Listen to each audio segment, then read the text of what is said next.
Okay, good morning students. तो आज की क्लास हम लोग स्टार्ट करते हैं। तो पिछली क्लास में हम लोग एंट्रोपी कैलकुलेशन के बारे में बात कर रहे थे और वहां पर हम लोगों ने सेकेंड लॉ ऑफ थर्मोडायनेमिक्स का क्राइटेरिया इस्टेब्लिश किया था for the spontaneity of a process. ठीक है, सेकेंड लॉ ऑफ थर्मोडायनेमिक्स को हमने यूज किया था किसी प्रोसेस की स्पॉन्टेनिटी का क्राइटेरिया क्या होगा ये इस्टेब्लिश करने के लिए। और वहां से हमारे पास जो कंडीशन या क्राइटेरिया आया था वो ये था कि अगर किसी प्रोसेस के लिए on paper delta S total निकाला जाए। डेल्टा एस टोटल का मतलब होता है the entropy change of the system plus the entropy change of the surrounding. ठीक है, तो ये चीज अगर ग्रेटर देन 0 आ रही है, इसका मतलब कि उस प्रोसेस के होने से संसार में नेट डिसऑर्डर बढ़ रहा है। और ऐसा प्रोसेस हमने देखा था कि such a process will be a spontaneous process. ठीक है, अगर डेल्टा एस टोटल किसी प्रोसेस के लिए ऑन पेपर निकाला जाए और वो नेगेटिव आ जाए तो इसका मतलब होगा कि वो प्रोसेस नॉन स्पॉन्टेनियस प्रोसेस है। या हम ऐसे भी सोच सकते हैं कि बैकवर्ड डायरेक्शन में स्पॉन्टेनियस है, क्योंकि एंट्रोपी एक स्टेट फंक्शन है बच्चों। तो ए से बी जाने पर अगर एंट्रोपी चेंज नेगेटिव आया है टोटल, तो बी से ए आने पर पॉजिटिव आ जाएगा। ठीक है, तो it is a non spontaneous process, या ऐसे सोच सकते हैं स्पॉन्टेनियस इन बैकवर्ड डायरेक्शन।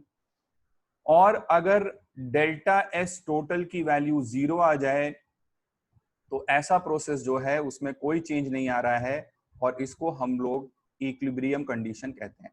तो this was the condition for the process being spontaneous और नॉन स्पॉन्टेनियस, जिसको हमने लास्ट क्लास में डिस्कस किया था।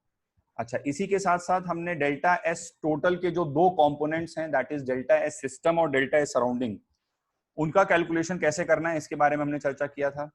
सराउंडिंग के लिए बहुत इंपॉर्टेंट पॉइंट था कि सराउंडिंग के लिए हमेशा इक्विलिब्रियम रहता है, और अगर हमेशा इक्विलिब्रियम रहता है तो सराउंडिंग के लिए हम लोग हर प्रोसेस को रिवर्सिबल प्रोसेस मान के ही कर सकते हैं, क्योंकि सराउंडिंग का इक्विलिब्रियम कभी डिस्टर्ब नहीं होता। तो डेल्टा एस सराउंडिंग के लिए एक बहुत सिंपल सा सीधा साधा फॉर्मूला आ गया था, minus Q by T, where Q is वो वाला क्यू जो हम लोग फर्स्ट लॉ ऑफ थर्मोडायनेमिक्स में निकालते हैं, minus Q system by T. ठीक है, ये फॉर्मूला हमने देखा था। और सिस्टम के लिए हम लोगों ने बात किया था कि सिस्टम के लिए हमेशा हम लोग एक रिवर्सिबल प्रोसेस मानकर ही कैलकुलेट करते हैं। सिस्टम के लिए हम लोग हमेशा एक प्रोसेस को रिवर्सिबल प्रोसेस मानकर कैलकुलेट करेंगे, क्योंकि डीएस के फॉर्मूले में डीक्यू रिवर्सिबल बाय टी होता है। नाउ फिर इसके बाद हम लोगों ने आइडियल गैस के लिए एक फॉर्मूला डिराइव किया था, जिस पर बेस्ड हम लोग आज कुछ क्वेश्चन करने जा रहे हैं। आइडियल गैस के लिए मैंने बोला था कि कैसा भी प्रोसेस हो, कुछ भी हो रहा हो, लेकिन अगर सिस्टम एक आइडियल गैस का है तो डेल्टा एस सिस्टम निकालने के लिए हमने एक फॉर्मूला डिराइव किया था, और आप सभी को मैंने रिकमेंड किया था कि ये फॉर्मूला जरूर से याद कर लें। तो delta S system was NCV/ln T2/T1, लेकिन आइडियल गैस के लिए है ना, किसी भी टाइप के प्रोसेस के लिए NCV/ln T2/T1 plus NR/ln V2/V1। और आपको समझाया था कि भाई ये वाला जो टर्म है this is related to thermal microstates, और ये वाला जो टर्म है this is related to positional microstates. So this was all about the last class जो हमने पढ़ाई कर ली है। तो आज हम लोग अब आइडियल गैस के लिए ही अलग अलग टाइप के प्रोसेसेस के लिए एंट्रोपी का कैलकुलेशन करते हैं। ठीक है, तो आइडियल गैस के लिए पहले स्टार्ट करते हैं। तो वी आर कैलकुलेटिंग मतलब starting entropy calculation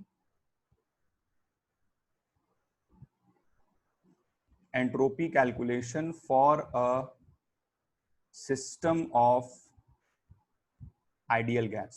entropy calculation for a system of ideal gas. ठीक है, तो सबसे पहला प्रोसेस जो हम लोग स्टार्ट करने जा रहे हैं बच्चों, that is an isothermal process.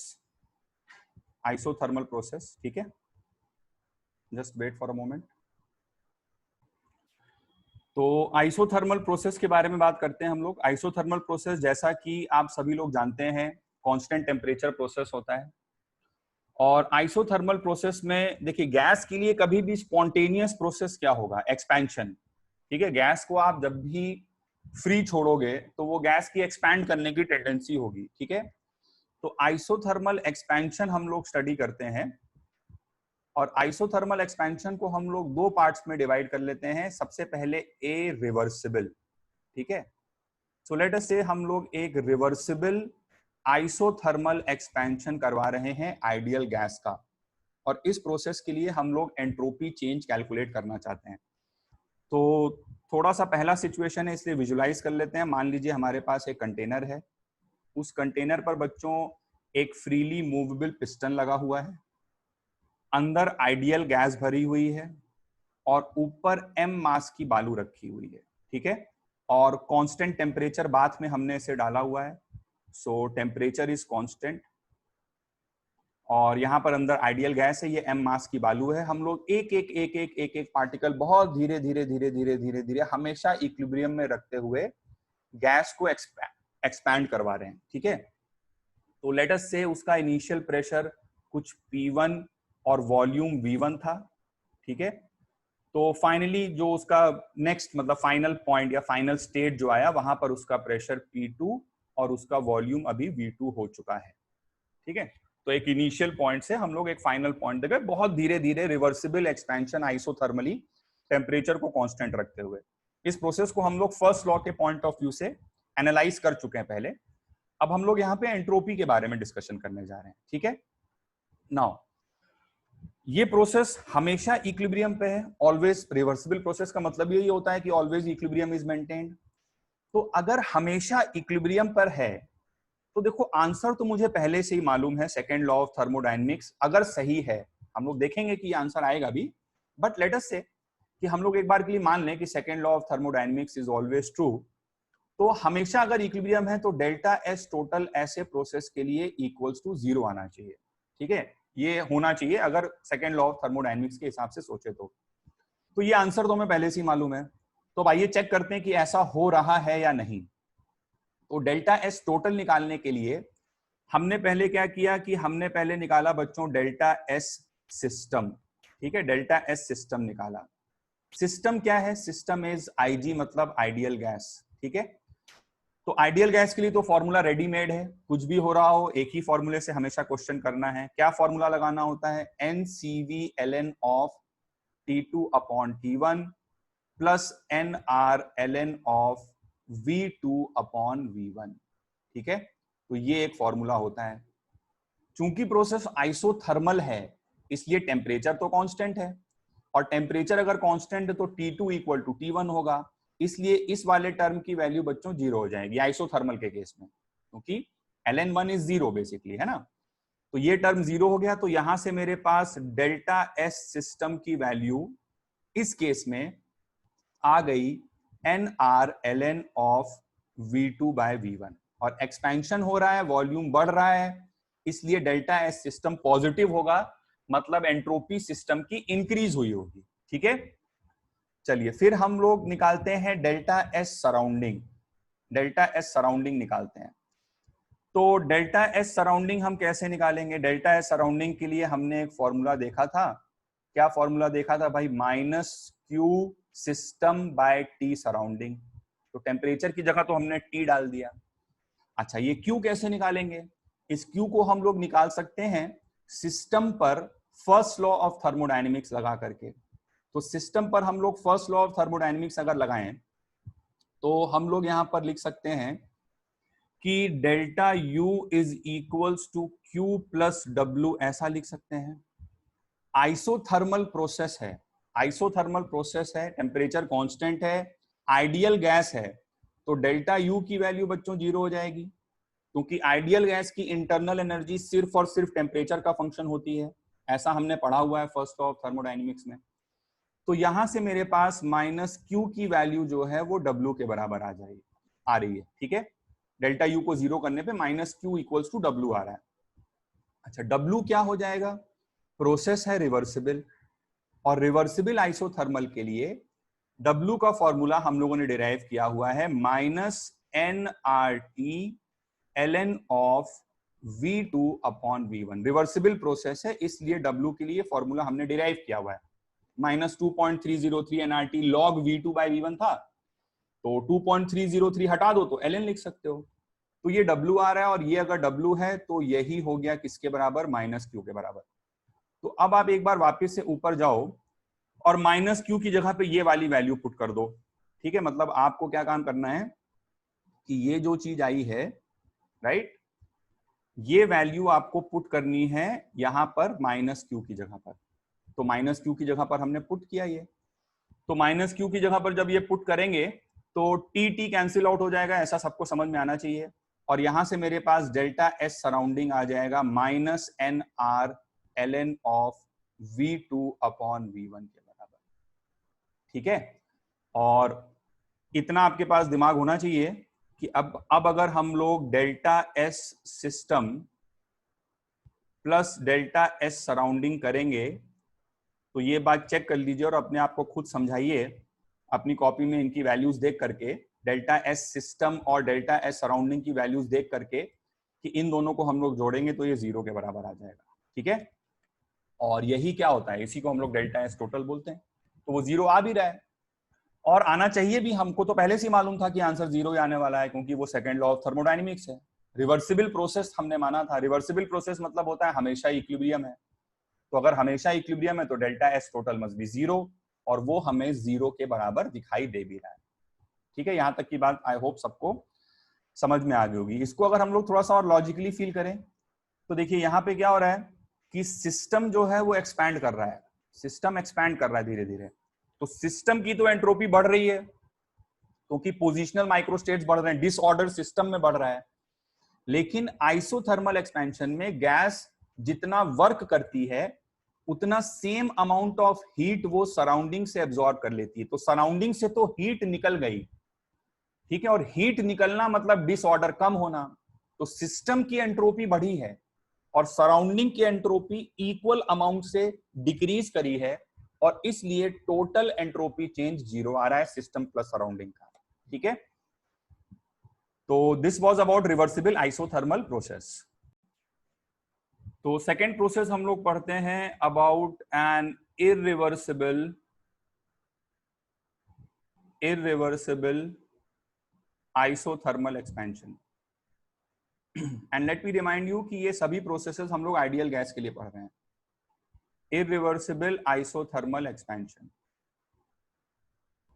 और गैस के लिए एक्सपेंशन हमेशा एक स्पॉन्टेनियस प्रोसेस है, ये मैंने एस लिखा है। ठीक है, इररिवर्सिबल आइसोथर्मल एक्सपेंशन। तो अब आप फिर से बच्चों सपोज करो कि आपके पास एक कंटेनर है, इस पर एक फ्रीली मूवेबल पिस्टन लगा हुआ है, अंदर आइडियल गैस है, ऊपर एक ब्लॉक ऑफ मास एम रखा हुआ है, ब्लॉक है मास एम का, और इसको आपने कांस्टेंट टेम्परेचर बाथ में डाला है। ठीक है, टेम्परेचर को कांस्टेंट रखने के लिए, सो टी इज कांस्टेंट। ठीक है, आइसोथर्मल प्रोसेस है। अच्छा, अब आपने क्या किया कि भाई यहां पर सडनली इस ब्लॉक ऑफ मास एम को एक बार में हटाया। तो जैसे ही आप ब्लॉक ऑफ मास एम को हटाओगे गैस अपने आप एक्सपैंड करेगी। Bye experience, by observation, you know कि ये एक स्पॉन्टेनियस प्रोसेस है। एक बार स्टार्ट हो गया, ब्लॉक हटाने के बाद आपको बस बाहर चुपचाप बैठ जाना है और इसको होते हुए देखना है। आपको एक बार प्रोसेस इनिशिएट करने के बाद कोई एक्सटर्नल ड्राइविंग फोर्स की जरूरत नहीं, अपने आप गैस एक्सपैंड करती हुई चली जाएगी। ठीक है, तो ये एक स्पॉन्टेनियस प्रोसेस है। लेट अस से कि इससे सिस्टम की स्टेट जो है वो चेंज हो गई, P1 initial pressure and V1 initial volume से P2 final pressure and V2 final volume. Temperature के बारे में मैं नहीं लिख रहा हूं क्योंकि आइसोथर्मल है तो टेम्परेचर तो कांस्टेंट है। ठीक है, तो ये इनिशियल स्टेट मतलब इनिशियल, ये हो गया इनिशियल वाला पॉइंट और ये हो गया फाइनल पॉइंट। अच्छा, अब जैसा कि मैंने थोड़ी देर पहले बताया था कि एक बार प्रोसेस स्टार्ट हो गया तो ये एक स्पॉन्टेनियस प्रोसेस है। आप ब्लॉक हटाकर बस चुपचाप बैठे रहो, अपने आप गैस एक्सपैंड करती हुई जाएगी। ठीक है, तो यदि ये प्रोसेस स्पॉन्टेनियस है तो सेकेंड लॉ ऑफ थर्मोडायनेमिक्स के अनुसार हमें आंसर तो पहले से ही पता है कि delta S total must be greater than 0। Total entropy change यहां पर पॉजिटिव आना चाहिए, net disorder of the universe must increase.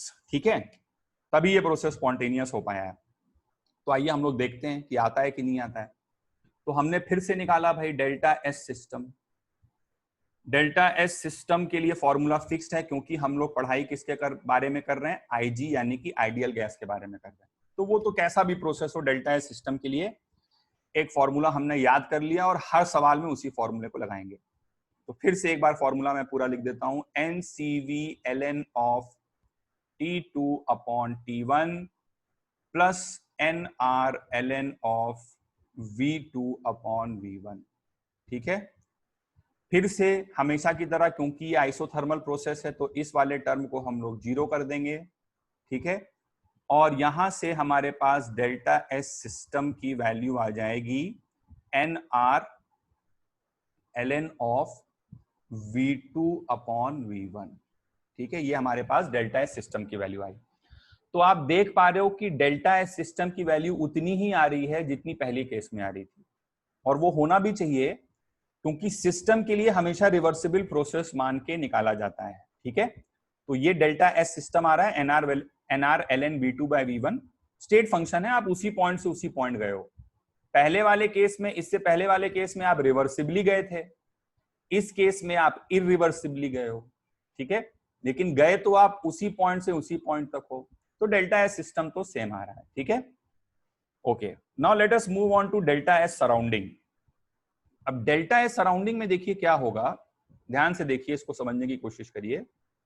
Delta S surrounding होता है -q/t, और इसका रिवर्सिबल या इरिवर्सिबल से कोई लेना देना नहीं है।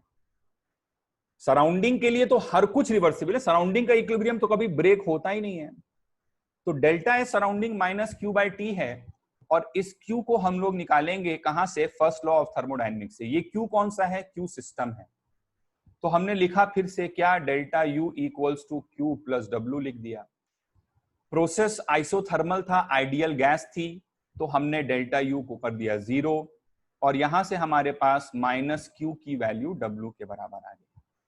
लेकिन इस केस में W को हम लोग nRT ln V2 by V1 नहीं लिख पाएंगे, -nRT ln V2 by V1 नहीं लिख पाएंगे, क्योंकि अगर आपको अच्छे से याद आ रहा हो तो वो फॉर्मूला सिर्फ रिवर्सिबल प्रोसेस के लिए था, और इस केस में ये प्रोसेस तो इरिवर्सिबल प्रोसेस है ना भाई।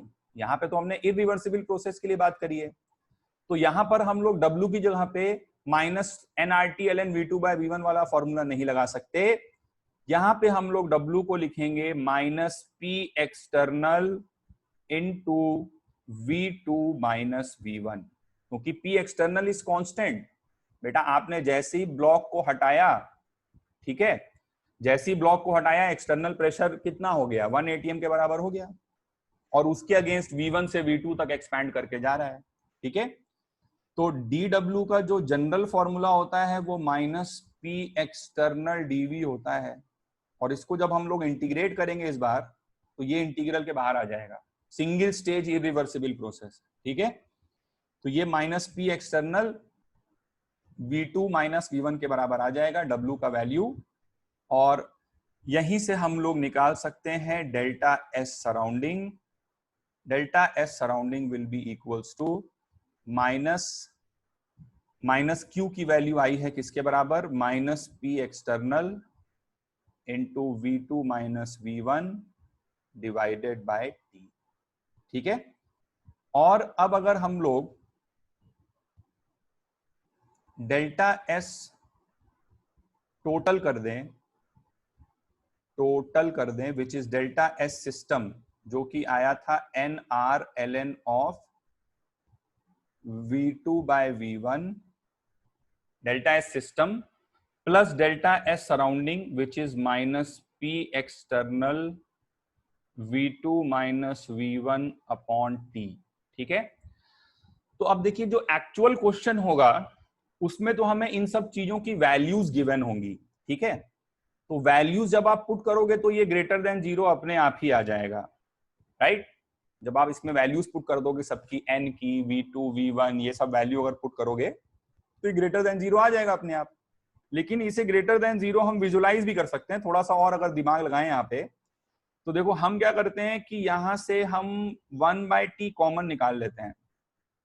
ठीक है, 1/t कॉमन निकाल लेते हैं। अब ध्यान से देखना, तो ये आ गया nRT, मतलब इसको मैं तुम्हें मैथमेटिकली भी दिखा दे रहा हूं कि ये ग्रेटर देन 0 क्यों होगा।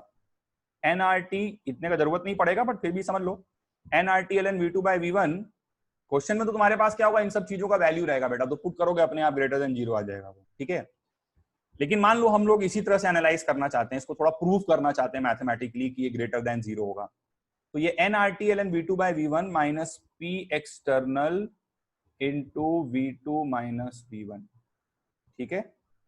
और ये जो चीज है this will be what, this will be greater than 0। क्यों ऐसा बोल रहा हूं मैं कि ये ग्रेटर देन 0 होगा? देखो इस टर्म को पहचानो ध्यान से, क्या लिखा हुआ है, nRT ln V2 by V1, ये लिखा हुआ है W रिवर्सिबल, और minus P external V2 by V1, sorry minus P external V2 minus V1, ये लिखा हुआ है W इरिवर्सिबल। ठीक है, ये बात समझ में आ रही है? और रिवर्सिबल वाला वर्क डन जो है, एक्सपेंशन की हम लोग बात कर रहे हैं, तो जैसे जैसे हम लोग नंबर ऑफ स्टेजेस बढ़ाते जाते हैं वैसे वैसे वर्क डन बढ़ता जाता है ना भाई। और मैक्सिमम स्टेजेस कब आती हैं? मैक्सिमम स्टेजेस आती हैं इनफाइनाइट रिवर्सिबल के केस में, ठीक है। तो ये वाला टर्म जो है ये W, ये एक मिनट,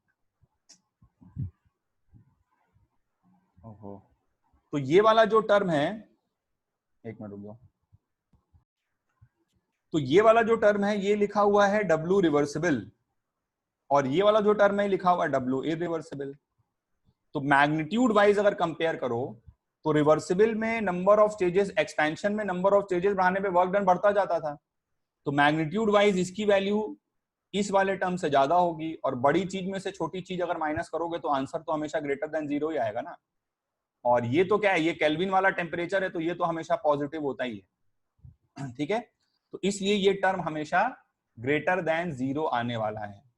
और इसको थोड़ा सा और लॉजिकली अगर एनालाइज करना चाहते हो तो देखो यहां पर क्या हुआ है, सिंगल स्टेज एक्सपेंशन में अभी तुमने रिवर्सिबल वाले के लिए डेल्टा एस टोटल निकाला था, तो वहां पे डेल्टा एस टोटल 0 आया था, ठीक है। लेकिन सिंगल स्टेज एक्सपेंशन में क्या हुआ है कि सिस्टम सेम पॉइंट से सेम पॉइंट गया है, सिस्टम गया उसी इनिशियल पॉइंट से उसी फाइनल पॉइंट पर है, लेकिन जो हीट एब्जॉर्ब हुई है वो कम हीट एब्जॉर्ब हुई, क्योंकि वर्क डन कम हो गया ना, सिंगल स्टेज में कम वर्क हुआ तो कम हीट एब्जॉर्ब हुई, ठीक है। तो सिस्टम की एंट्रोपी जितनी बढ़ी है वो तो उतना ही है जितना रिवर्सिबल वाले के लिए था। सिस्टम के लिए एंट्रोपी इंक्रीज इज सेम जितना रिवर्सिबल के केस में आ रहा था, ये बात फॉर्मूले से भी नजर आ रही है, उतना ही आ जा रहा है। तो सिस्टम की एंट्रोपी तो उतनी बढ़ी, लेकिन सराउंडिंग ने कम हीट सप्लाई करी, तो सराउंडिंग में जो डिक्रीज आ रहा है वो कम आ रहा है, तो इसलिए ओवरऑल दोनों को जोड़ने पर पॉजिटिव आ जा रहा है। जैसे रिवर्सिबल वाले केस में क्या था कि सिस्टम की एंट्रोपी जितनी बढ़ी सराउंडिंग की एंट्रोपी उतनी ही कम हो गई सेम अमाउंट से, इसलिए नेट टोटल चेंज 0 हो गया। लेकिन इरिवर्सिबल सिंगल स्टेज एक्सपेंशन में क्या हो रहा है कि सिस्टम की एंट्रोपी अभी भी उतनी बढ़ रही है, लेकिन सराउंडिंग कम हीट सप्लाई कर रहा है इस बार, क्योंकि वर्क कम हो रहा है। और सराउंडिंग अगर हीट कम सप्लाई कर रहा है तो सराउंडिंग के लिए जो डिक्रीज आया है वो कम हो गया, मैग्नीट्यूड वाइज कम हो गया। और इसलिए अगर दोनों को जोड़ रहे हैं तो ओवरऑल नेट टोटल चेंज जो है वो पॉजिटिव आ जा रहा है, that is delta S total is greater then 0, और वो होना भी चाहिए क्योंकि ये एक स्पॉन्टेनियस प्रोसेस है इरिवर्सिबल। तो हमें तो आंसर तो पहले से ही मालूम था कि ये आंसर आने वाला है। Okay, so next let us discuss about adiabatic expansion.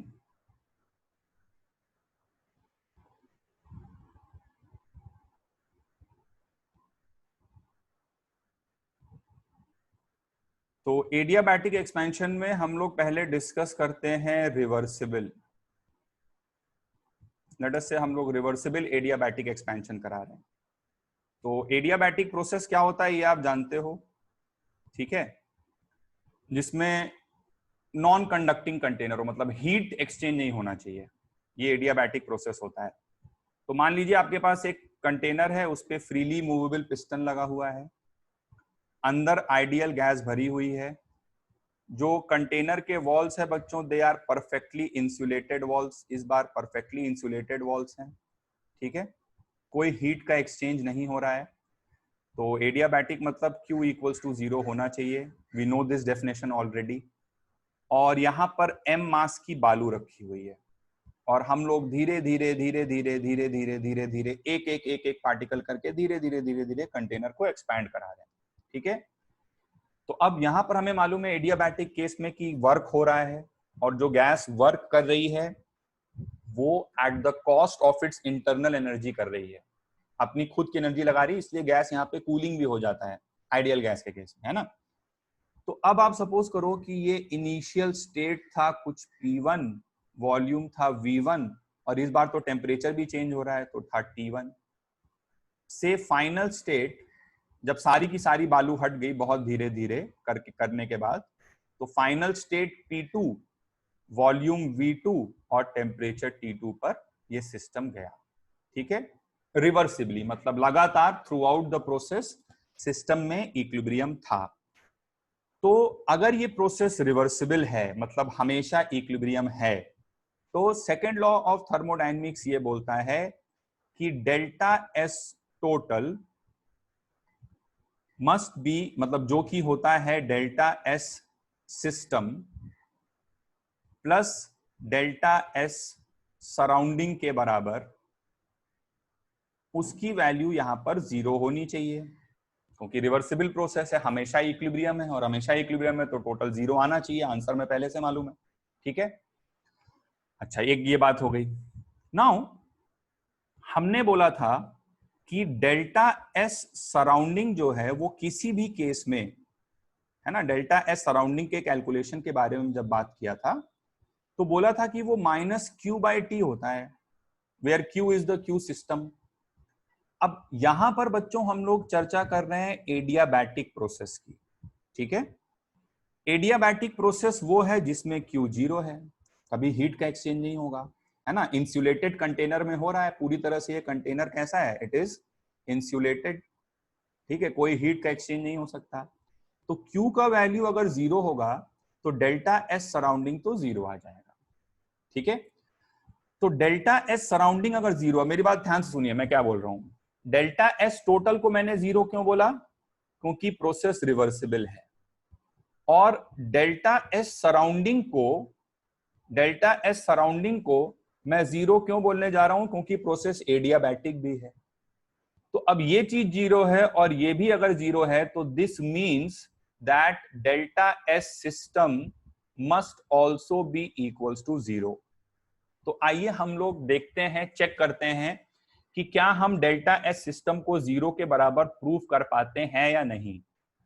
ठीक है, क्योंकि अगर डेल्टा एस सिस्टम को हम लोग 0 प्रूव कर दिए और डेल्टा एस सराउंडिंग तो 0 है ही है क्योंकि एडियाबैटिक प्रोसेस है, तो डेल्टा एस टोटल भी 0 के बराबर आ जाएगा। तो डेल्टा एस सिस्टम के लिए हम लोग अब बात करते हैं। डेल्टा एस सिस्टम हम लोग कैसे निकालेंगे, कुछ दिमाग लगाने की जरूरत ही नहीं है क्योंकि फॉर्मूला हमने याद कर रखा है। कैसा भी सिचुएशन हो, आइडियल गैस के लिए delta S system is NCV ln of T2 upon T1 plus NR ln of V2 upon V1। ठीक है, अब बच्चों मुझे ये वाला टर्म जो है पूरा का पूरा 0 के बराबर प्रूफ करना है, क्योंकि अगर ये 0 के बराबर आएगा तभी सेकेंड लॉ ऑफ थर्मोडायनेमिक्स सही है। और सेकेंड लॉ ऑफ थर्मोडायनेमिक्स तो तुम ये बात मान लो सही है, वो तुम इसको अगर 0 नहीं ला पा रहे हो तो वो कमी तुम्हारे अंदर है, सेकेंड लॉ में कोई कमी नहीं है। तो लेट अस से कि इसको अब हम लोग थोड़ा इसमें दिमाग लगाते हैं। तो क्या किया जाए भाई, कहां से सोचना स्टार्ट करें। तो ये वाला टर्म हमें टेम्परेचर वाला टर्म दिखाई दे रहा है, ये वाला टर्म हमें वॉल्यूम वाला टर्म दिखाई दे रहा है। ठीक है, तो मुझे T और V में कुछ रिलेशन सोचना पड़ेगा, तभी मैं इसको कुछ आगे फर्दर सॉल्व कर सकता हूं। तो T और V में क्या कोई रिलेशन हमारे पास होता है, बिल्कुल होता है। अगर प्रोसेस रिवर्सिबल एडियाबैटिक है तो for a reversible adiabatic process, ठीक है, अगर प्रोसेस रिवर्सिबल एडियाबैटिक है तो वहां पे हमारे पास कुछ रिलेशंस होते हैं, और जो टीवी रिलेशन है वो है T1 V1 की power gamma -1 is equals to T2 V2 की पावर गामा -1, ऐसा हम लोग लिख सकते हैं। ठीक है, अच्छा अब अगर हम लोग फर्दर इसको सॉल्व करें तो T2/T1 की जगह पर हम लोग लिख सकते हैं V1/V2 की पावर गामा -1, ऐसा लिखा जा सकता है। तो इस रिलेशन को यूज कर लेते हैं बस। तो इसको हम लोग अगर यूज करेंगे तो यहां से हमारे पास डेल्टा एस सिस्टम की वैल्यू आ जाएगी T2/T1 की जगह पे ये पुट करने जा रहा हूं मैं, तो ये आ जाएगा N into CV into gamma -1 into ln of V1/V2। ठीक है, मैंने क्या काम किया कि ये पावर यहां पे आती है, उस पावर को पहले ही बाहर निकाल लिया। इतना तो जानते ही होंगे सब लोग कि ln A की पावर x है तो उसे x ln A लिख सकते हैं, तो पावर को मैंने बाहर निकाल लिया पहले ही। ठीक है, plus NR ln of V2/V1 ऐसा मेरे पास आ रहा है। ठीक है, अच्छा अब CV is equals to R upon gamma -1 होता है। ठीक है, ये चीज प्रूफ की जा सकती है, पहले भी एक बार शायद हुई है। CV is equals to R upon gamma -1 होता है, कर सकते हो बहुत आराम से। आइडियल गैस के लिए CV is equals to FR/2 होता है और gamma is equals to 1 + 2/f होता है। ठीक है, तो इन दोनों रिलेशंस का यूज करना, तो तुम्हारे पास CV is equals to R upon gamma -1 आ जाएगा। तो CV इंटू गामा -1 की जगह पे R भी तो लिख सकते हैं ना, अगर ऐसा है तो यहां से हमारे पास आया delta S system is equals to CV into gamma -1 की जगह पे R पुट कर दिए। ठीक है, तो ये आ गया NR ln of V1/V2 plus NR ln of V2/V1। ठीक है, और फिर इसके आगे आप फर्दर NR को कॉमन लेके जब सॉल्व करोगे, ठीक है, तो ये ln A plus ln B वाला फॉर्म बनेगा, जिसको ln A इंटू B कर दोगे, V1/V2 इंटू V2/V1 कट जाएगा, ln 1 आ जाएगा, जो कि किसके बराबर आ जाएगा, 0 के बराबर। ठीक है, तो यहां से प्रूव हो गया कि डेल्टा एस सिस्टम 0 है, और डेल्टा एस सराउंडिंग तो 0 था ही, तो डेल्टा एस सिस्टम भी 0 है, डेल्टा एस सराउंडिंग भी 0 है, तो डेल्टा एस टोटल 0 ही आएगा। ठीक है, और इसीलिए हम लोग एक रिवर्सिबल एडियाबैटिक प्रोसेस को, ठीक है, यहां पर मैंने डेल्टा एस सिस्टम लिखने की कोशिश करी है, इसीलिए हम लोग एक रिवर्सिबल एडियाबैटिक प्रोसेस को, नोट करिए, this is a very important point. ठीक है, a reversible adiabatic process, a reversible adiabatic process is also called, ठीक है, ध्यान से देख लो मैं किसे कह रहा हूं, reversible adiabatic process is also called an isoentropic process.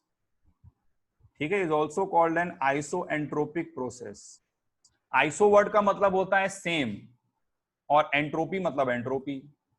तो रिवर्सिबल एडियाबैटिक प्रोसेस जो है वो एक आइसोएंट्रोपिक प्रोसेस है, क्योंकि उसमें एंट्रोपी सिस्टम की सेम रह रही है, सिस्टम की एंट्रोपी चेंज नहीं हो रही है। देखिए, मैंने एस ऑफ द सिस्टम को मैंने ये नहीं बोला है कि बच्चों एंट्रोपी 0 हो गई है, ऐसा मैंने नहीं बोला है।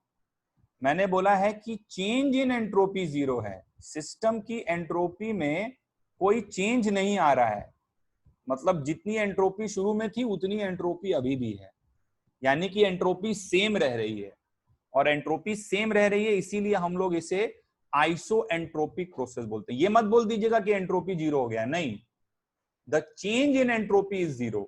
और इसको अगर हम थोड़ा सा विजुअलाइज करें कि क्यों ऐसा हो रहा है, तो देखिए, रिवर्सिबल एडियाबैटिक प्रोसेस में कूलिंग हो जा रही है, तो आपने तो गैस को एक्सपैंड कराया, तो गैस एक्सपैंड हुई, तो पोजिशनल माइक्रोस्टेट्स तो बढ़े, तो उसकी वजह से तो एंट्रोपी बढ़ी, लेकिन साथ ही साथ गैस ठंडी भी तो हो गई, तो थर्मल माइक्रोस्टेट्स घट गए।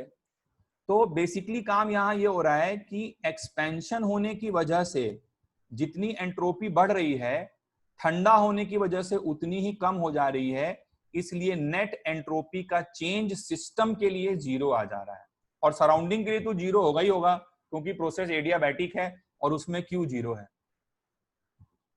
तो इसलिए हम लोग रिवर्सिबल एडियाबैटिक को एक आइसोएंट्रोपिक प्रोसेस बोलते हैं, means to say that in reversible adiabatic the value of entropy remains same of the system.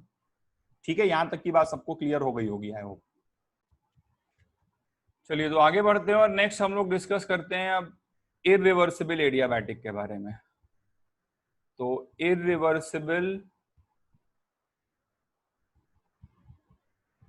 Adiabatic process, ठीक है, इरिवर्सिबल एडियाबैटिक प्रोसेस। तो इरिवर्सिबल एडियाबैटिक में क्या हो जाएगा, देखो भाई, मान लो मेरे पास एक कंटेनर है, इस कंटेनर पे फ्रीली मूवेबल पिस्टन लगा हुआ है, ठीक है, और अंदर आइडियल गैस भरी हुई है, और एडियाबैटिक प्रोसेस की बात हो रही है तो walls of the container are completely insulated, insulated walls हैं पूरी तरह से, और ऊपर एक ब्लॉक ऑफ मासम रखा हुआ है, ठीक है, and we are talking about expansion. Gas के लिए स्पॉन्टेनियस प्रोसेस एक्सपेंशन ही है, ऊपर एक ब्लॉक ऑफ मासम रखा है। अच्छा, अब हम लोगों ने क्या किया बच्चों कि हमने सडनली इस ब्लॉक ऑफ मासम को हटा दिया। तो सडनली इस ब्लॉक ऑफ मासम को हटाया तो ये गैस क्या होगी भाई, एक्सपैंड करते हुए जाएगी ऊपर, ठीक है, और स्पॉन्टेनियस प्रोसेस होगा। आप बस ब्लॉक हटा के पीछे बैठ जाओ और प्रोसेस को होते हुए देखो, ठीक है। तो एक स्पॉन्टेनियस फास्ट प्रोसेस है जो अपने आप एक पर्टिकुलर टाइम पीरियड में खत्म हो जाएगा, ठीक है। जब मैं फास्ट प्रोसेस कहता हूं तो उसका मतलब ये है कि प्रोसेस एक सर्टेन टाइम में खत्म हो जाएगा। जैसे रिवर्सिबल प्रोसेस जो होता है वो तो क्वासी स्टैटिक प्रोसेस होता है, इतनी धीरे धीरे होता है कि टाइम फॉर कंप्लीशन इनफाइनाइट है, ठीक है। तो अब यहां पे क्या होगा, सिस्टम एक initial state P1, volume V1 और टेम्परेचर T1 से, ठीक है, P1 V1 T1 से फाइनल स्टेट P2 V2 और टेम्परेचर T2 तक गया मान लीजिए, ठीक है। अच्छा, ये प्रोसेस एक स्पॉन्टेनियस प्रोसेस है। प्रोसेस स्पॉन्टेनियस है तो delta S total must be greater than 0, ये तो होना ही चाहिए, ठीक है, क्योंकि प्रोसेस स्पॉन्टेनियस है तो डेल्टा एस टोटल जो है वो ग्रेटर देन 0 होगा। अच्छा, डेल्टा एस टोटल जो है वो होता है delta S of the system plus the delta S of the surrounding, ठीक है। प्रोसेस एडियाबैटिक है बच्चों, तो एडियाबैटिक है तो भाई Q तो अभी भी 0 है। If the process is adiabatic then Q is still 0, और अगर Q 0 है तो ये डेल्टा एस सराउंडिंग वाला टर्म तो 0 ही होना चाहिए। डेल्टा एस सराउंडिंग वाला टर्म 0 होगा क्योंकि Q 0 है, माइनस Q बाई टी करोगे 0 आ जाए, ठीक है। Now what about delta S system, तो डेल्टा एस सिस्टम जो है अगर ये पॉजिटिव है तो ये ओवरऑल पॉजिटिव आना चाहिए। अब यहां पर हम लोग कैसे सोचें कि डेल्टा एस सिस्टम पॉजिटिव होगा, देखो अगर इसको हम लोग रिवर्सिबल वाले से कंपेयर करें, ध्यान से मेरी बात सुनो, इसे हम लोग अगर रिवर्सिबल वाले से कंपेयर करें तो रिवर्सिबल वाले का फाइनल टेम्परेचर अगर T2 आया था, है ना, तो क्या इस केस में भी फाइनल टेम्परेचर T2 आएगा? द आंसर इज नो, क्योंकि ये बात हमें मालूम है कि रिवर्सिबल के केस में, है ना, जब धीरे धीरे हम बालू को हटा रहे थे यहां पे, तो वहां पे गैस ज्यादा वर्क कर रही थी, और ज्यादा वर्क कर रही थी तो ज्यादा कूलिंग हो रही थी। लेकिन जब हमने ब्लॉक को सिंगल स्टेज में हटा दिया है तो वहां पर गैस ने कम वर्क किया, और अगर गैस ने वर्क कम किया है तो उसकी कूलिंग कम हुई होगी, और कूलिंग कम हुई होगी तो ये फाइनल टेम्परेचर T2 हो ही नहीं सकता किसी भी कंडीशन में। ये फाइनल टेम्परेचर जो है वो क्या होगा, कुछ T2 डैश होगा, where T2 dash is greater than T2, ठीक है। T2 डैश क्या है बच्चों, T2 डैश इज द, मैं इधर लिख रहा हूं इसे, T2 dash is the final temperature for irreversible expansion, ठीक है। And what is T2? T2 is the final temperature for reversible expansion, और जब एक्सपेंशन रिवर्सिबल है मतलब नंबर ऑफ स्टेजेस इनफाइनाइट हैं, तो उस केस में मैक्सिमम वर्क डन हुआ है और मैक्सिमम कूलिंग हुई है। तो सबसे ज्यादा गैस अगर ठंडी हुई है यहाँ पे, तो ये टेम्परेचर सबसे कम होगा, ठीक है, और ये टेम्परेचर उससे तो ज्यादा ही होगा भाई। तो ये फाइनल टेम्परेचर T2 हो ही नहीं सकता है किसी भी कंडीशन में, तो इसको हमने T2 डैश बोल दिया, ठीक है। और अब अगर हम लोग डेल्टा एस सिस्टम निकालेंगे, तो डेल्टा एस सिस्टम, देखो एक्चुअल क्वेश्चन में तो आपके पास वैल्यूज रहती हैं तो वो तो और आसान काम रहता है, ठीक है। तो मैं तो आपको एक जनरल तरीके से सोचना बता रहा हूं, NCV ln of T2 dash by T1 plus NR ln of V2 by V1, ठीक है। और अभी थोड़ी देर पहले इसी टर्म में, इसी एक्सप्रेशन में हमने यहां पर T2 जब पुट किया था तो इसकी वैल्यू 0 हमने साबित करी थी। लेकिन अभी हम क्या कर रहे हैं, T2 डैश डाल रहे हैं। तो इसको आप लॉजिकली सोचो कि पिछली बार मैंने बोला था कि बेटा पोजिशनल माइक्रोस्टेट्स की वजह से जितना बढ़ रहा है, थर्मल माइक्रोस्टेट्स की वजह से उतना घट जा रहा है, इसलिए नेट चेंज 0 है। लेकिन इस बार गैस का एक्सपेंशन तो उतना ही हुआ है, V1 से V2 गया है, लेकिन गैस ठंडी कम हुई। तो जो पोजिशनल माइक्रोस्टेट्स बढ़ रहे हैं, जो एक्सपेंशन हो रहा है वो तो उतना ही हो रहा है, लेकिन जो अमाउंट ऑफ कूलिंग है वो कम हो गया है। तो बढ़ने वाला टर्म तो उतना ही है, लेकिन जो ठंडा होने वाला टर्म था, जो एंट्रोपी को घटा रहा था, उसका मैग्नीट्यूड कम हो गया, क्योंकि गैस कम ठंडी हुई, और इस वजह से इस टर्म की वैल्यू नेट जो है वो क्या आ जाएगी, it will be greater than 0 हो जाएगी। इन द एक्चुअल न्यूमेरिकल अगर कभी आता है तो आपको ये सभी वैल्यूज दी रहती हैं, तो वहां तो काम और आसान हो जाता है, वहां पे इतना दिमाग नहीं लगाना पड़ता है, वहां तो बस वैल्यू पुट करो और अपने आप आ जाए ग्रेटर देन 0। नहीं आए तो मान लो कि तुम कुछ गड़बड़ कर रहे हो। तो नेक्स्ट हम लोग स्टार्ट करते हैं अबाउट एन आइसोकोरिक प्रोसेस, ठीक है। तो आइसोकोरिक प्रोसेस के बारे में अगर हम लोग बात करें, आइसोकोरिक प्रोसेस क्या होता है भाई, जिसमें वॉल्यूम कांस्टेंट है, ठीक है, वॉल्यूम इज कांस्टेंट।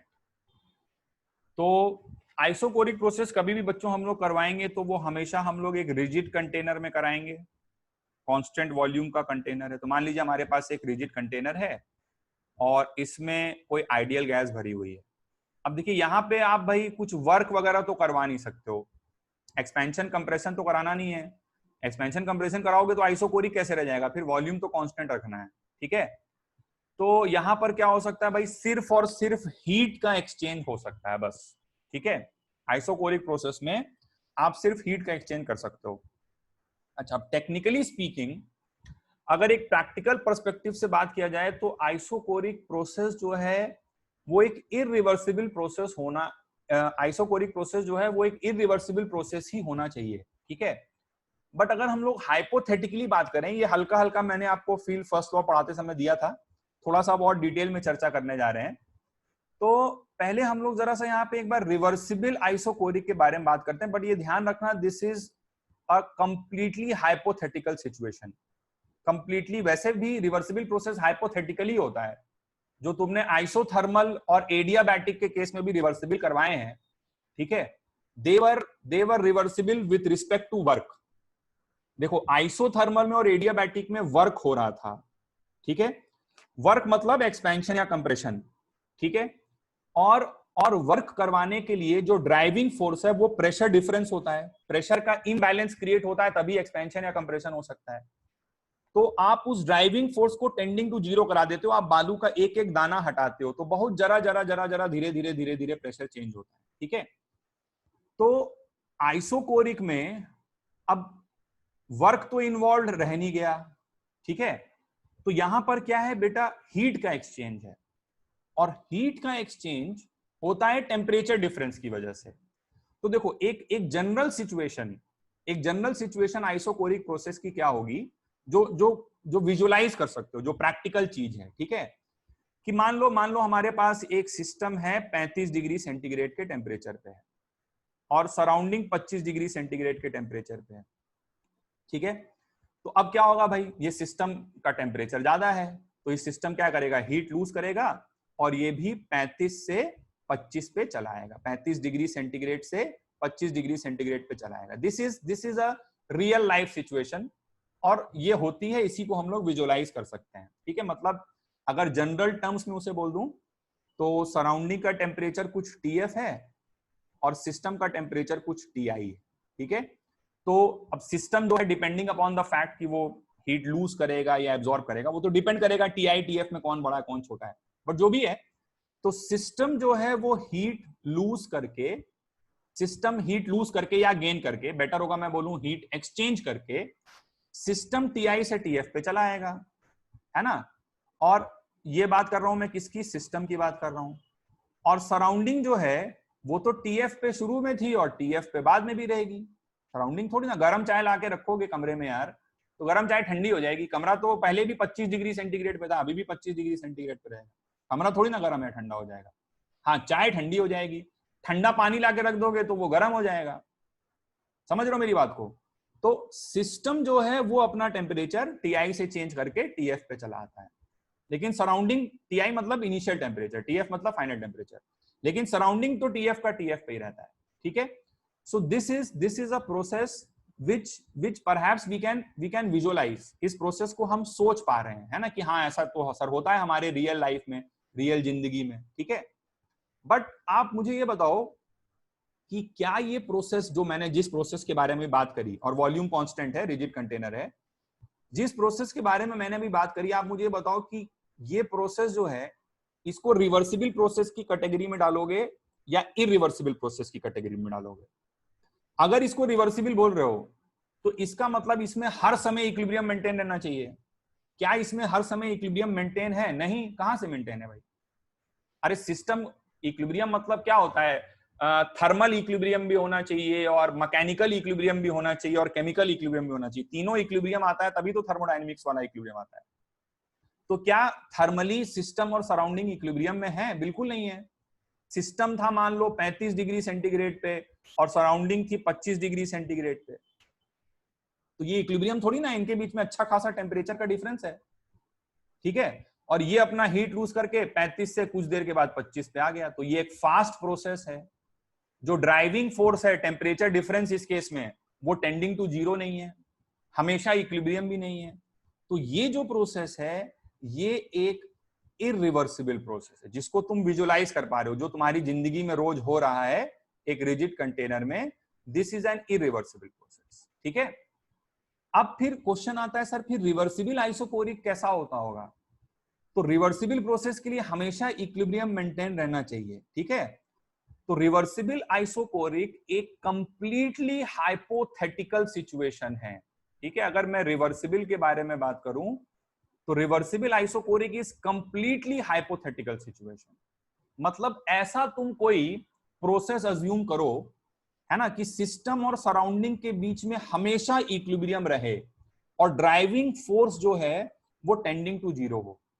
मतलब सिस्टम आज TI पर है तो सराउंडिंग, ये सिस्टम का टेम्परेचर की बात कर रहा हूं, तो जो सराउंडिंग है वो भी आज TI पर है। मतलब तुम इसको समझो कि कुछ जैसे मतलब ग्लोबल वार्मिंग जैसी सिचुएशन हो रही है।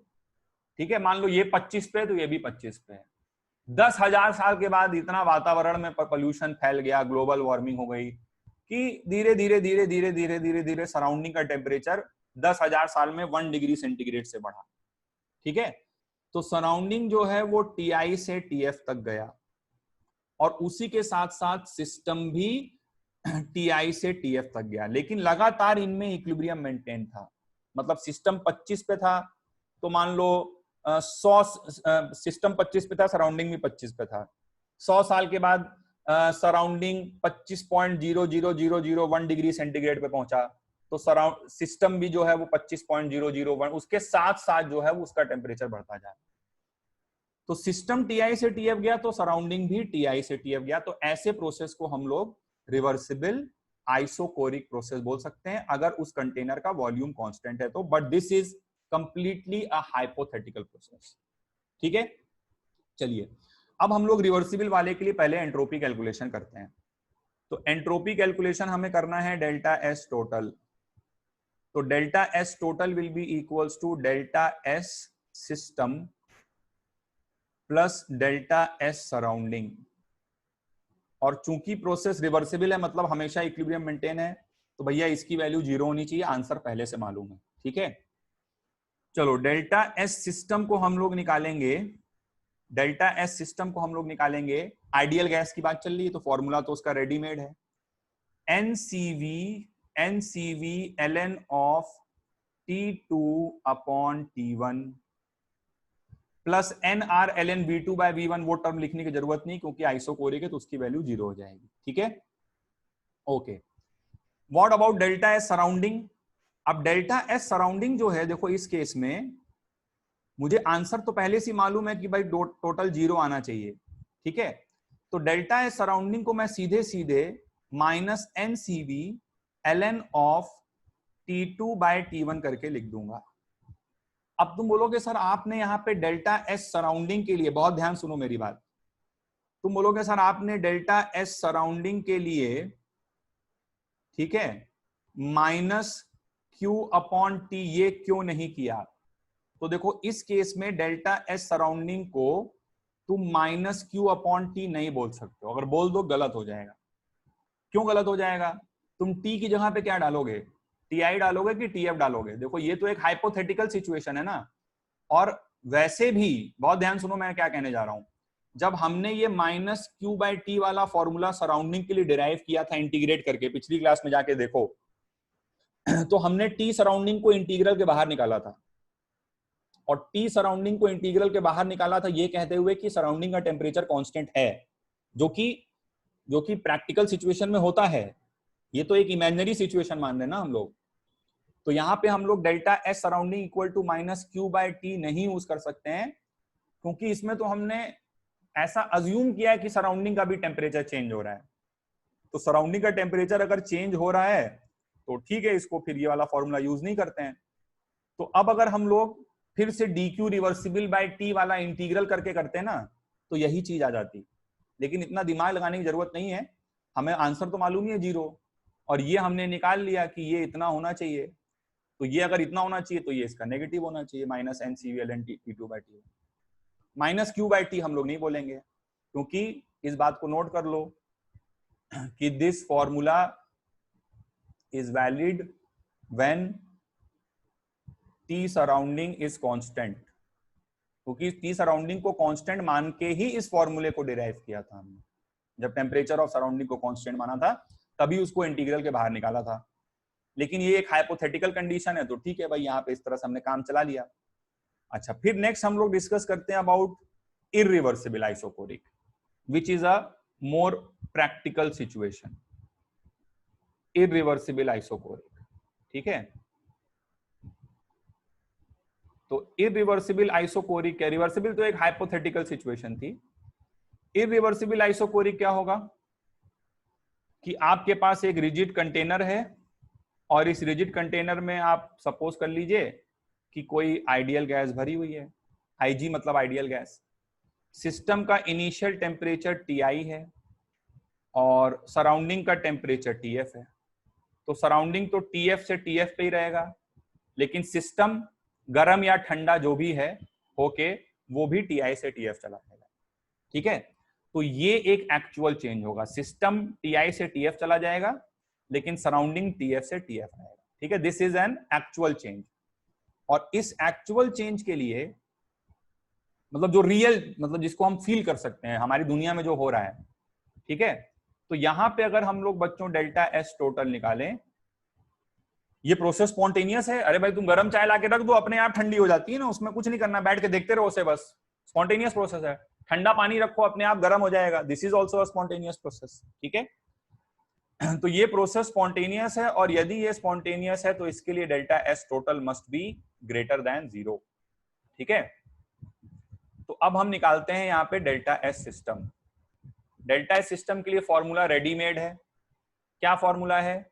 Minus N C, sorry minus नहीं, डेल्टा एस सिस्टम के लिए फॉर्मूला जो है आइडियल गैस है एकदम तैयार है, NCV ln ऑफ, यहां पर हमने TI-TF यूज किया है, बेहतर होगा हम उसे T1 और T2 बोल दें, और इसको भी T2 और T2 बोल दें, एक ही बात है, उससे कोई फर्क नहीं पड़ता है।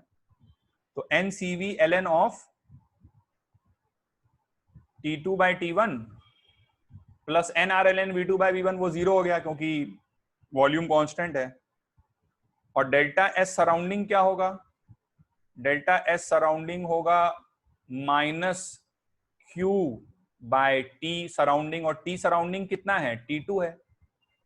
सराउंडिंग का टेम्परेचर T2 के बराबर है ना भाई, ये T2 माना मैंने इसे, है ना, दिस इज T2, तो माइनस Q बाय T2। और इस Q को हम लोग क्या लिखेंगे? इस Q को हम लोग लिखेंगे QV, क्योंकि प्रोसेस कैसा है? आइसोकोरिक, और आइसोकोरिक प्रोसेस है, वॉल्यूम कांस्टेंट है, तो QV को हम लोग लिख सकते हैं NCV delta T। NCV delta T, isobaric होता तो QP लिख देते, आइसोकोरिक है तो QV लिख दिए, NCV डेल्टा T। तो ये हमारे पास आ जाएगा माइनस NCV डेल्टा T की जगह पे हम लोग पुट करेंगे T2 minus T1 upon T2, ये आया डेल्टा एस सराउंडिंग। ठीक है, तो डेल्टा एस टोटल की वैल्यू हो गई NCV ln of T2 upon T1, जो कि डेल्टा एस सिस्टम है, प्लस डेल्टा एस सराउंडिंग जो कि minus NCV T2 minus T1 upon T2 के बराबर है। ठीक है, अब देखिए क्या है कि ये जो एक्सप्रेशन आया है ना, इसमें भी थोड़ा मोड़ा मैथ्स फैथ्स लगाकर इसको भी ग्रेटर देन 0 प्रूफ किया जा सकता है ना। इसमें भी हम अगर बिल्कुल अड़ जाए बात पे कि नहीं इसको भी ग्रेटर देन 0 प्रूफ करके दिखाएंगे, किया जा सकता है मैथ्स वगैरह फंक्शन मान के इंक्रीजिंग डिक्रीजिंग, लेकिन उतने का बिल्कुल दूर तक जरूरत नहीं है, क्योंकि एक्चुअल क्वेश्चन में हम लोग को तो हमारे पास तो क्या डेटा रहेगा, ये T2 T1 ये सब वैल्यू रहेगी हमारे पास, तो वो सब वैल्यू हम लोग पुट करके देखेंगे तो ग्रेटर देन 0 आ जाएगा।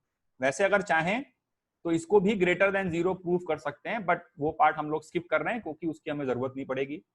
और अब तो हम क्या है कि एक तरह से सेकंड लॉ ऑफ थर्मोडायनेमिक्स को मानना स्टार्ट ही कर दें कि हाँ भाई ये सही है। तो कोई भी गर्म चीज ला के रख दीजिए सराउंडिंग में, तो वो ठंडी होके सराउंडिंग के टेम्परेचर पे आ जाएगी। ठीक है, और किसी ठंडी चीज को ला के रख दीजिए तो वो गर्म होके सराउंडिंग के टेम्परेचर पे आ जाएगी। ये दोनों प्रोसेसेस स्पॉन्टेनियस प्रोसेसेस हैं। In the actual questions when we put values, है ना, जब इन सब चीजों की जगह पर हम वैल्यूज पुट करेंगे तो हमेशा हमारे पास सॉल्व करने पर ये ग्रेटर देन 0 आएगा। और इसका रिवर्स प्रोसेस, उसके लिए वैल्यू पुट करके सॉल्व करोगे तो वो लेस देन 0 भी आएगा। जैसे मैं ये कहना चाह रहा हूं कि मान लो तुम हाइपोथेटिकली पेपर पे एक ऐसा प्रोसेस मान लो, एंट्रोपी कैलकुलेशन निकालना तुम सीख ही गए। अब हाइपोथेटिकली तुम एक ऐसा प्रोसेस मान लो कि ये 25 डिग्री सेंटीग्रेड है और ये भी 25 डिग्री सेंटीग्रेड है। ठीक है, तो अभी इक्विलिब्रियम है दोनों के बीच में, ये आइडियल गैस यहां भरी हुई है कुछ मान लो। अब तुम एक हाइपोथेटिकल प्रोसेस मानो कि ये सराउंडिंग से हीट एब्जॉर्ब करके 25 से 35 चला गया, ऐसा एक प्रोसेस मानो पेपर पे, और इसमें सब वैल्यू पुट करके अगर तुम निकालोगे तो डेल्टा एस टोटल जो है वो नेगेटिव आएगा, which means a non spontaneous process. ठीक है, तो हमने तो भाई इसमें तुम्हें कुछ करना थोड़ी ना, T1 T2 की वैल्यू पुट कर देनी है बस, ये T1 हो गया ये T2 हो गया, अभी समझ रहे हो। और सराउंडिंग जो है वो हमेशा जो इनिशियल टेम्परेचर है उसी पे रहती है। ठीक है, तो सिस्टम सराउंडिंग के टेम्परेचर पे जाता है, उल्टा प्रोसेस जो है वो पॉसिबल नहीं है। इसके लिए अगर निकालेंगे भी हम लोग वैल्यू पुट करके तो that value will be negative. Okay, so next let us discuss about an isobaric process.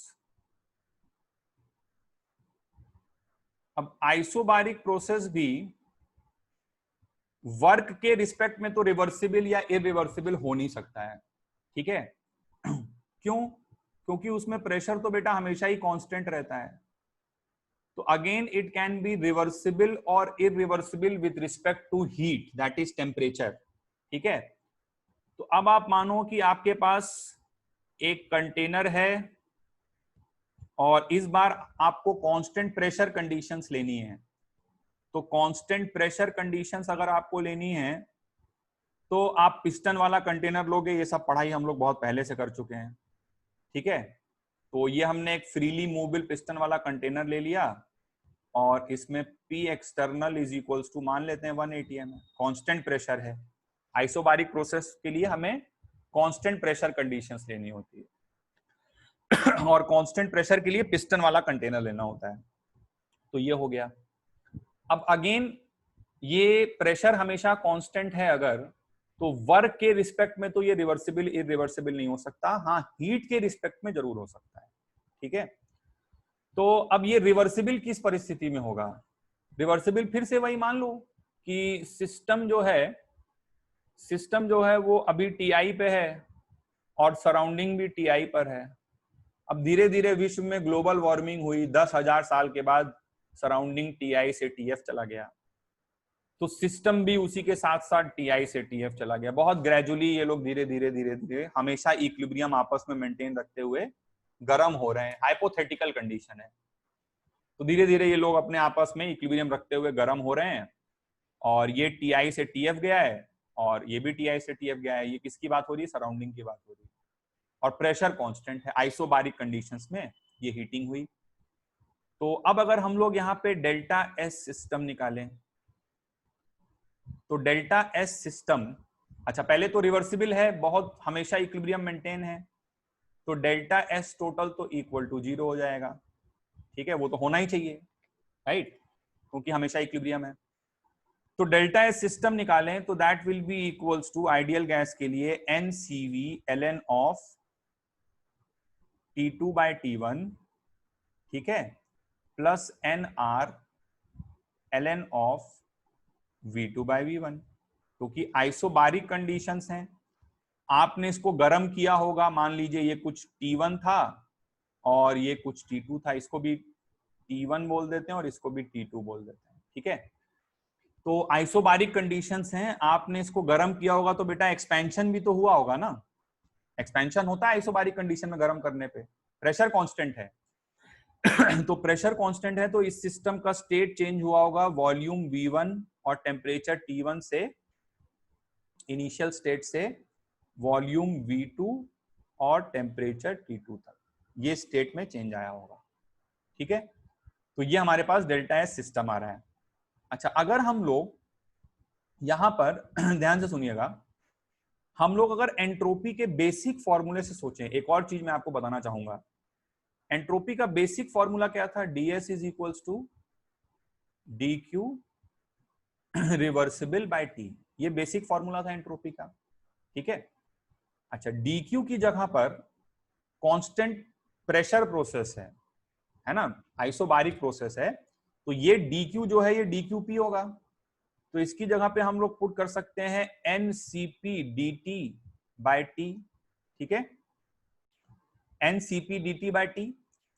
और इसको अगर हम लोग इंटीग्रेट करें, ठीक है, इसको अगर हम लोग इंटीग्रेट करें तो ये हमारे पास आ जाएगा NCP ln ऑफ, है ना, Cp कांस्टेंट होता है जनरली आइडियल गैस के लिए, तो N भी कांस्टेंट है, Cp कांस्टेंट है, बाहर आ जाएगा और dt बाई टी का इंटीग्रल बन जाएगा NCP ln T2 by T1, ठीक है। तो ये हमारे पास डेल्टा एस सिस्टम की वैल्यू आ रही है बाय द बेसिक फॉर्मूला, मतलब जो एंट्रोपी का बेसिक मीनिंग है उसके अनुसार हमारे पास ये आ रहा है, ठीक है। लेकिन हमने जो आइडियल गैस के लिए फॉर्मूला याद किया हुआ है वो फॉर्मूला हमेशा वैसा ही रहता है, तो फॉर्मूले से ये आ रहा है। अब क्या ये दोनों चीजें अलग अलग हैं? ऐसा होना तो नहीं चाहिए भाई, क्योंकि अगर अलग अलग हो गई तो इसका मतलब या तो ये कॉन्सेप्ट गड़बड़ है या तो ये फॉर्मूला गड़बड़ है, लेकिन सही दोनों है, ठीक है। तो क्या हम इस वाली चीज को इसके बराबर प्रूफ कर सकते हैं क्या? बिल्कुल हो जाएगा, कोई बड़ी बात नहीं है। देखो बस एक छोटा सा रिलेशन यूज करना है। आइडियल गैस है, प्रेशर कांस्टेंट है, तो बच्चों चार्ल्स लॉ अप्लाई करेगा ना। चार्ल्स लॉ क्या लिखोगे? V1 upon T1 is equals to V2 upon T2, यानी कि V2 अपॉन V1 की जगह पर हम T2 अपॉन T1 भी सोच सकते हैं, ठीक है। और ये रिलेशन अगर हम लोग यूज कर लें आइडियल गैस वाले फॉर्मूले में, V2 बाय V1 की जगह पर हम T2 बाय T1 पुट कर दें, तो ln T2 by T1 common आ जाएगा और n भी कॉमन आ जाएगा, ब्रैकेट में बचेगा Cv प्लस R, और आइडियल गैस के लिए Cv प्लस R जो है वो Cp के बराबर होता है, तो वो सेम चीज आपको यहां पर भी दिख जाएगी। राइट, तो ये है डेल्टा एस सिस्टम। और जहां तक डेल्टा एस सराउंडिंग की बात है, ठीक है, तो डेल्टा एस सराउंडिंग यहां पे हम लोग अगर निकालेंगे तो delta S surrounding will be equals to, अब देखिए ये हमने एक रिवर्सिबल हाइपोथेटिकल कंडीशन मानी है, तो रिवर्सिबल हाइपोथेटिकल कंडीशन अगर है तो सराउंडिंग का भी टेम्परेचर चेंज हो रहा है, तो डेल्टा एस सराउंडिंग में हम लोग minus Q by T use नहीं कर पाएंगे, हम लोग सिंपली उसे minus N C P L N of T2 upon T1 के बराबर पुट कर देंगे, क्योंकि delta S system NCPLN T2 by T1 था, delta S surrounding minus NCPLN T2 by T1 आ जाएगा, और तभी दोनों को जोड़ने पर वो 0 के बराबर आएगा। तो लास्ट प्रोसेस के बारे में बात करते हैं, इररिवर्सिबल